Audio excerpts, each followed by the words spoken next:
Hey everybody, Rick Needham from the Big M, the Meadowlands, East Rutherford, New Jersey. It's Saturday evening, November the 24th, and this is my dayatthetrack.com race of the day. I'm going to focus on race 7 this evening, folks, 9:30 p.m. Eastern Post Time. This is the final of the Breeders' Crown Stakes. We have 3-year-old fillies racing for a $500,000 purse. Contenders number 1, Southwind Tempo, number 2, Arctic, number 8, Real Velocity, and number 5, Hannah Hanover.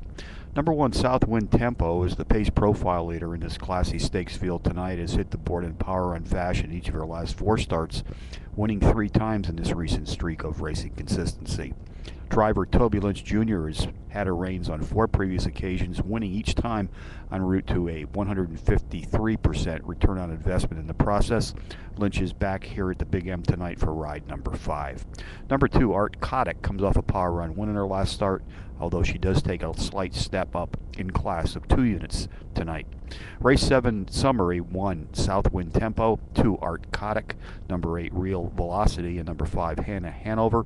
1, 2, 8, 5 in the 7th from the Big M. A couple of bonus long shots for you as usual, folks.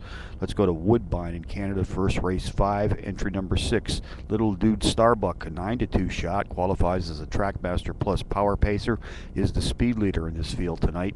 Race at Pompano Park in Florida tonight as well, race 7. Check out the 12-1 Bomb, number 4, Sir Beach Dragon, who qualifies as a power pony and has hit the board in power run fashion in both of his last 2 starts. So from the Big M, the Meadowlands, on a Saturday evening, Rick Needham for the Equibase Winner's Circle, YouTube, and dayatthetrack.com, reminding you as always to please bet with your head, not over it.